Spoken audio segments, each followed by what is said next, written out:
को सुनिश्चित करने के लिए एक 50 लाख का ये गेहूं का पौधा agriculture 113 institute, 82 all India coordinated research project and 74 university इसके अधीन काम करती है।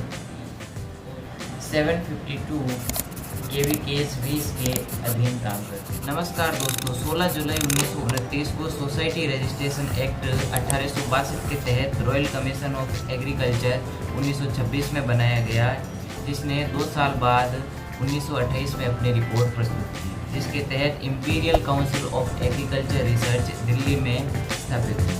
रॉयल कमीशन एक 39 मेंबर का आयोग है, जिसमें मेनली 3 मुख्य अधिकारी है, chairperson, secretary and DG. Chairperson को गवर्नर ऑफ इंडिया के द्वारा अपॉइंट किया जाता है। इसके अलावा इसमें मेनली 36 मेंबर और इंक्लूड है। उसके अलावा इस संस्थान में शोध और विकास को सुनिश्चित करने के लिए एक 50 लाख का एग्रीकल्चर डेवलपमेंट फंड भी दिया गया, जो पूर्णतया केंद्र पोषित है। 1947 में देश आज़ाद होने के साथ इसका नाम इंपीरियल से बदलकर Indian council of agriculture research हो गया।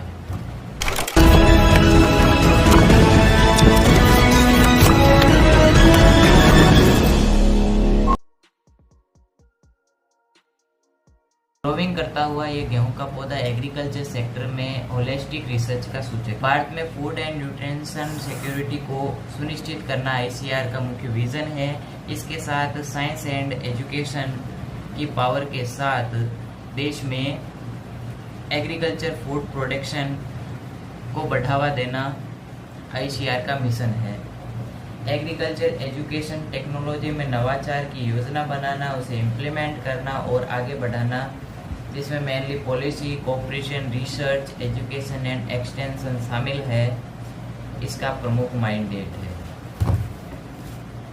दोस्तों, ICR एक ऑटोनोमस ऑर्गेनाइजेशन है जो department of agriculture research and education के अधीन काम करता है, जिसकी बात मैंने अपने पिछले वीडियो में की है। वीडियो का लिंक डिस्क्रिप्शन में है, आप वहाँ जाके चेक कर सकते हैं। ICR के स्ट्रक्चर में सबसे अप्रेज्ड पोस्ट इसके प्रेसिडेंट की होती है। President agriculture and farmer welfare minister होता है, जो मेनली वर्तमान में शिवराज सिंह चौहान है। दूसरी इसमें वाइस प्रेसिडेंट की पोस्ट होती है, जो कि fishery, animal husbandry and dairy minister होता है, जो भागीरथ चौधरी है। एंड थर्ड इसमें डायरेक्टर जनरल की होती है, जो अभी वर्तमान में हिमांशु पाठक है। ये विश्व का सबसे बड़ा research organisation 113 institute, 82 all India coordinated research project and 74 university इसके अधीन काम करती है। 752 KVKs भी इसके अधीन काम। सेंटर ऑफ एक्सीलेंस जो इजराइल के साथ मिलकर शुरू किए गए थे वो, और 6 नेशनल ब्यूरोज भी इसके अंदर शामिल है। इतना बड़ा रिसर्च ऑर्गेनाइजेशन होने के बावजूद आज कृषि की हालत क्या है, आप खुद देखिए। जब बाहर से लोग ना लानते पाते थे इस हिंदुस्तान की गवर्नमेंट जो बाहर से अनाज मांगने जाती थी, तो हमने उनका पेट भरा है। ये MSP हमारा हक था, ये हमारा इनाम था। आप हमसे इसे छीन नहीं सकते भाई। एक है छोटा दुकानदार चाय बनाता है, वो भी अपनी जो है ना कीमत चाय की 10 रुपए लेता है, वो अपनी मर्जी से तय करता है ना। और पूरी दुनिया में किसान की ऐसी हालत है, जो पैदा करता है और उसका भाव दूसरे लोग तय करते हैं। भारत में एग्रीकल्चर रिसर्च की शुरुआत साल 1889 में पुणे स्थित IBL इंपीरियल बैक्टीरियोलॉजिकल लेबोरेटरी से शुरू हुई, जिसे 1893 में मुक्तेश्वर नैनीताल शिफ्ट कर दिया गया, और आज जिसे हम इंडियन वेटरनरी रिसर्च इंस्टीट्यूट इज्जत नगर बरेली के नाम से जानते हैं, उससे शुरू हुआ। इसके बाद 1905 का दरभंगा बिहार में स्थित IARI एग्रीकल्चर का जो इंस्टीट्यूट है उसे ले लीजिए, और 1929 में ICAR के स्थापना के बाद एग्रीकल्चर रिसर्च में बहुत बड़ा एक ICAR ने एग्रीकल्चर के हर सेक्टर में अपना अभूतपूर्व योगदान दिया, और एग्रीकल्चर का जो संगठन है वो भारत में ही नहीं बल्कि पूरे विश्व में सबसे बड़ा एग्रीकल्चर रिसर्च सेंटर के रूप में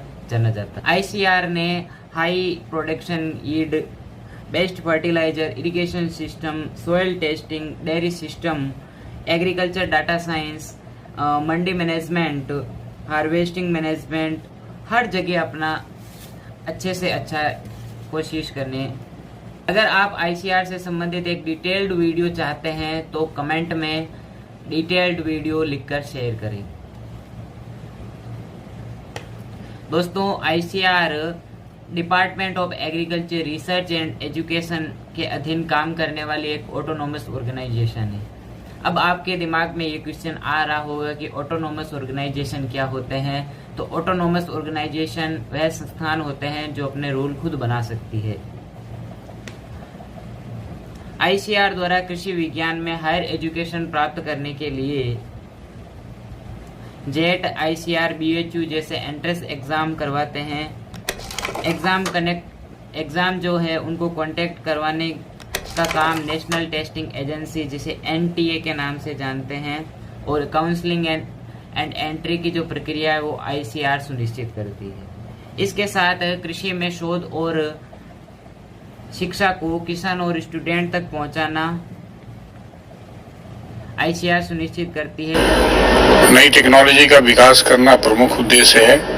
साथ में शिक्षा का स्तर भी देश में बढ़े, उसके लिए अच्छी शिक्षा देना भी एक बड़ा उद्देश्य है भारतीय कृषि अनुसंधान परिषद का।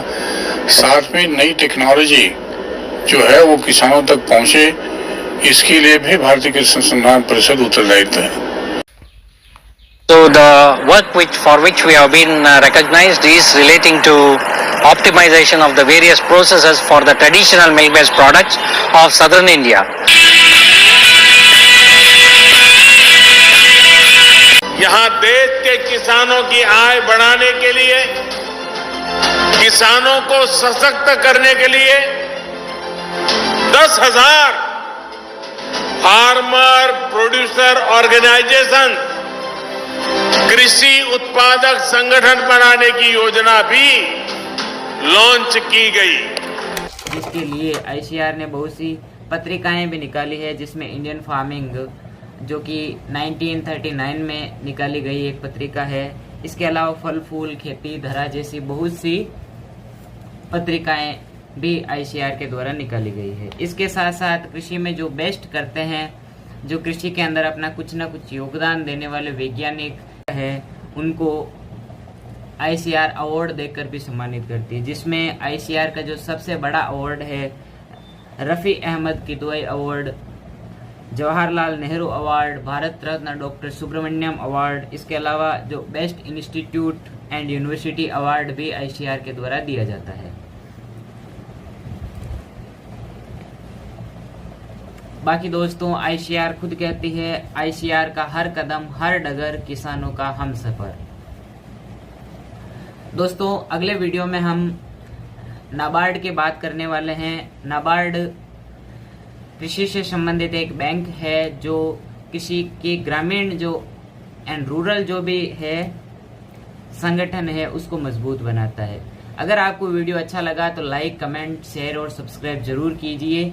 मिलते हैं अगले वीडियो में, तब तक के लिए जय हिंद, जय भारत, जय जवान, जय किसान।